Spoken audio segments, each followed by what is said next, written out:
नाज़रीन, इजरायली धमकियों के बाद ईरान से बड़ा ही सख्त तरीन रद्दमल जो सामने आ रहा है। ईरान ने कहा है कि अगर इजराइल की तरफ से कोई अटैक किया जाता है तो हम बहुत ही पावरफुल रिस्पांस देंगे और ये इमीडिएट रिस्पांस होगा।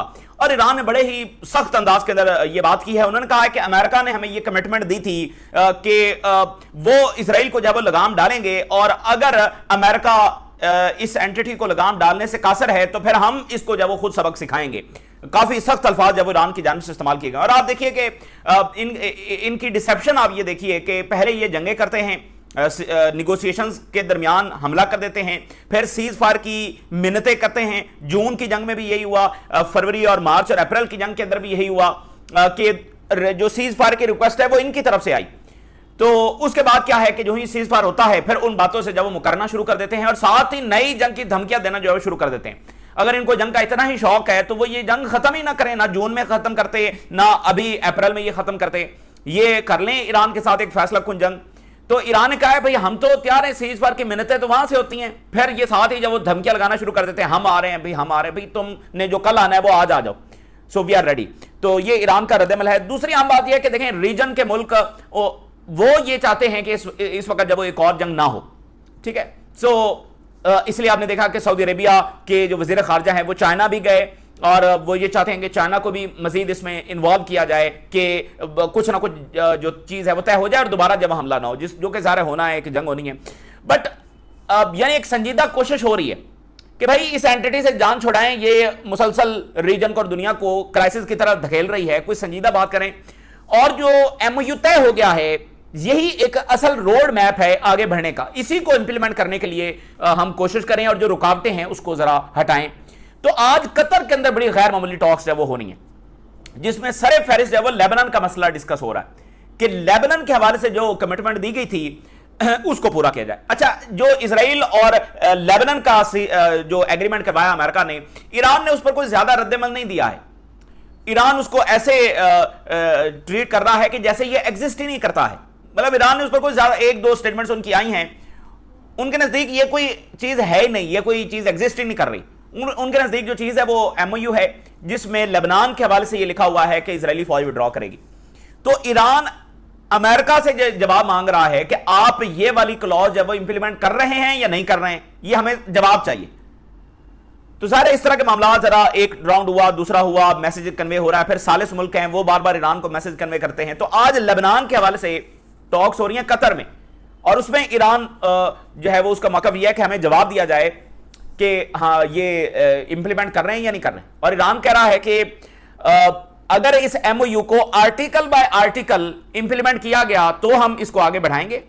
अगर ये इसमें से कोई भी आर्टिकल वायलेट होता है खासतौर पर लेबनान के हवाले से, तो फिर हम इसको जब बिल्कुल आगे नहीं बढ़ाएंगे। और हम जरा मॉनिटर कर रहे हैं कि किस तरह की डेवलपमेंट्स अनफोल्ड होती हैं और उस हिसाब से फिर जब हम अपना फैसला करेंगे। और आज कतर में जो ईरान के फ्रोजन एसेट्स हैं उस पर भी टॉक्स हो रही हैं, उस पर भी जवाब मांगा जा रहा है कि हमें बताएंगे भैया आप पैसे रिलीज कर रहे हैं या नहीं कर रहे हैं, और लेबनान के हवाले से हमें बताएं।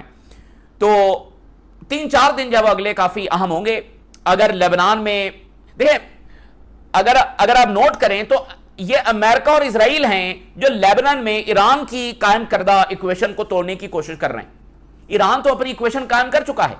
ईरान आइडियली जो ये चाहता है कि इजरायली फौज विड्रॉ करे, गो के अभी तक उसने विड्रॉ नहीं किया है, लेकिन ईरान अपने प्रेशर के जरिए, अपनी फतह के जरिए लेबनान में एक लार्ज स्केल बमबारी रुकवाने में तो कामयाब हो गया है, बेरूत पर हमले रुकवाने में तो कामयाब हो गया है। तो ये ईरान का अपर हैंड है, इजराइल और अमेरिका का अपर हैंड नहीं है। इजराइल की फ्रीडम ऑफ मूवमेंट वो लेबनान के अंदर नहीं है।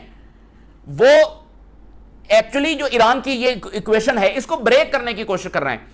कभी नया एग्रीमेंट लाके, कभी जो है वो वहां पर जो है वो अपनी फौज को थोड़ा सा आगे बढ़ा दिया, कभी वहां पर जब वो कोई ड्रोन स्ट्राइक जब वो कर दी, तो इससे वो इक्वेशन तोड़ने की कोशिश कर रहे हैं। तो जो ही वो कोई लार्ज स्केल अटैक्स की तरफ जाएंगे या ये इक्का दुक्के हमले भी जारी रहेंगे और अल्टीमेटली इजराइल विड्रॉ नहीं करेगा, तो फिर ईरान का रिस्पॉन्स आएगा, ठीक है ना। लेकिन ईरान जो रुका हुआ है, यानी ईरान अभी तक रिस्पॉन्ड क्यों नहीं कर रहा लेबनान के हवाले से, क्योंकि इंप्लीमेंट तो नहीं किया गया सारा क्लॉज को। वो रिस्पॉन्ड इसलिए नहीं कर रहा कि एक तो उसकी इक्वेशन अभी कायम है, दूसरा यह है कि मीडिएटर्स का मैसेज आया कि भाई आप हमें थोड़ा सा टाइम दें। सो ईरान जब भी जंग में जाता है वो इस चीज को मद्देनजर रखते हुए जाता है कि स्ट्रेटजिकली वो इसमें से क्या अचीव कर सकते हैं। तो एक हमला करके या जंग करके जो अल्टीमेट चीज ईरान अचीव कर सकता है वो यही एमओयू है। अगर कोई नया डॉक्यूमेंट आएगा तो उसमें भी ईरान यही लिखवाएगा ना कि भैया इजरायली फौज निकलेगी, तो वो तो उन्होंने ऑलरेडी लिखवा लिया है।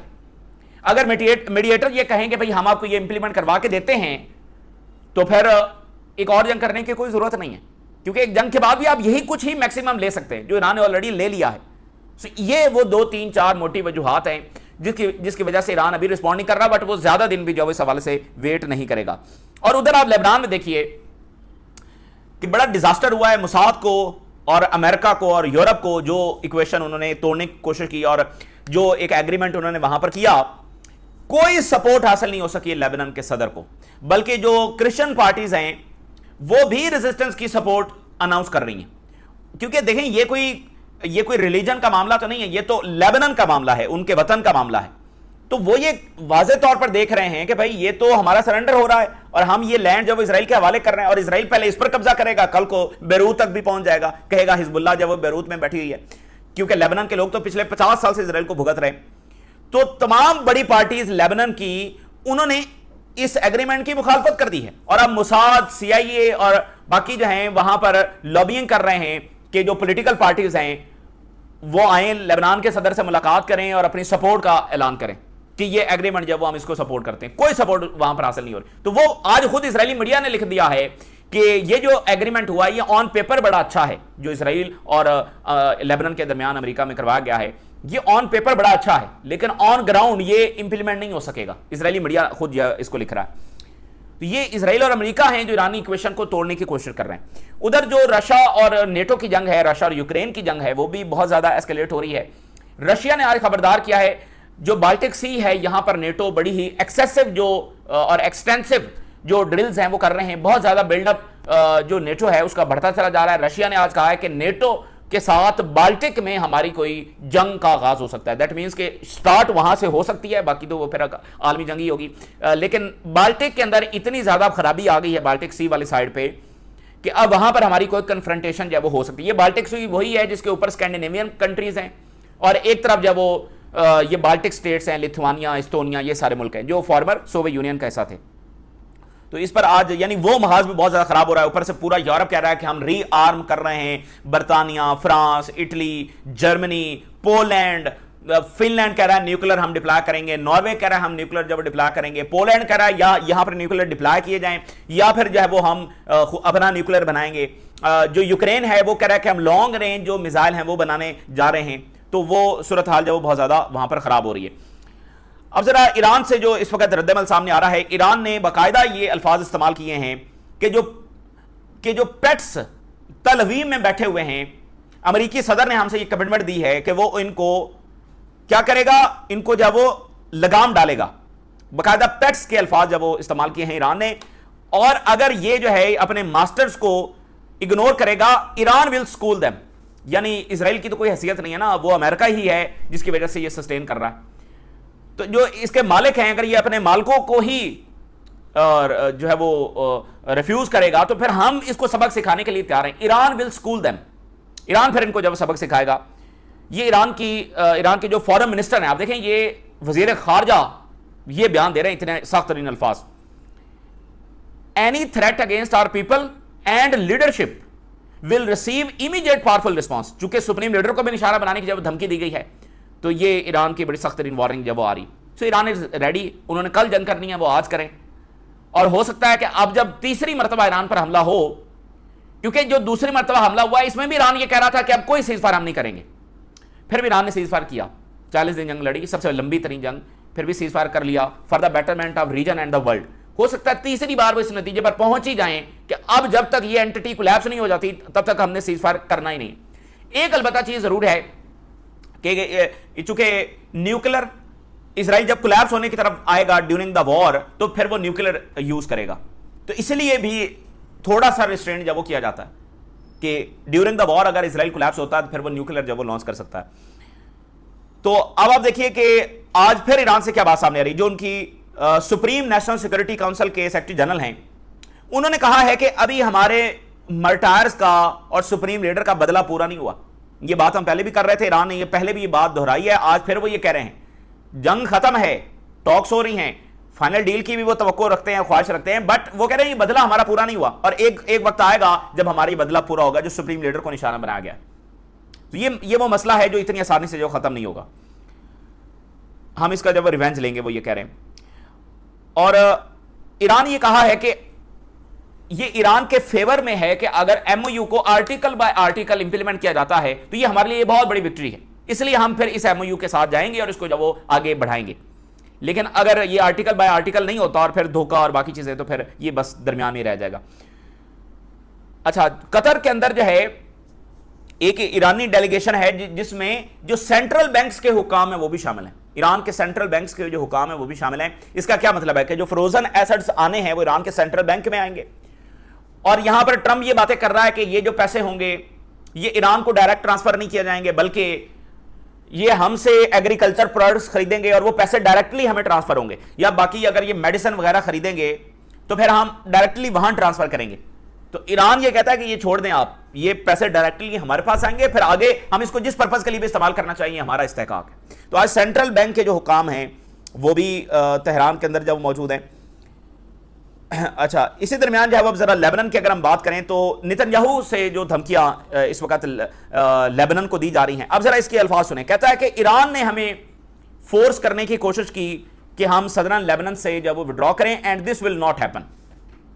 ठीक है ना, यानी नेतन्याहू ये मान रहा है कि ईरान का बुनियादी मकसद जब वो हमें लेबनान से विड्रॉ करवाना था तो ये लेबनान के इंटरेस्ट में है या नहीं है। यानी जो लेबनान का सदर जो एग्रीमेंट करके आया है उसमें तो विड्रॉल शामिल नहीं है। नेतन्याहू आज मान रहा है कि ईरान के एग्रीमेंट में हमारा विड्रॉल शामिल है और ईरान का बुनियादी मकसद ही हमें लेबनान से निकालना है, जो कि हम होने नहीं देंगे। तो लेबनान का बुनियादी इंटरेस्ट या उसके लिए बुनियादी जो है वो कौन खड़ा हो रहा है? ईरान खड़ा हो रहा है। सो फिर नेतन्याहू ये वहां पर गया है लेबनान में, तो कहता है कि वहां पर जो टेररिस्ट विलेजेस है मैंने उनके डिस्ट्रक्शन का हुक्म दिया। अब ये वो टेररिस्ट विलेजेस जिसको वो करार दे रहा है ये सिविलियन एरियाज हैं और ये एक आईसीसी का वॉर क्रिमिनल अरब लैंड पर जाकर उनके सिविलियन एरियाज को, अच्छा ये जो विलेजेस है ना इसमें सिर्फ अरब मुस्लिम्स नहीं रहते हैं, यहां पर क्रिश्चियंस भी रहते हैं। लेबनान में क्रिश्चियन और मुस्लिम्स रहते हैं, तो यहां पर क्रिश्चियंस भी हैं, मुस्लिम्स भी हैं। तो वो उन विलेजेस को जो डिस्ट्रैक्ट करने की धमकी दे रहा है। और नेतन्याहू ने पहली बार ये स्टेटमेंट जारी किया कि हम गजा में सेटलमेंट्स बनाएंगे।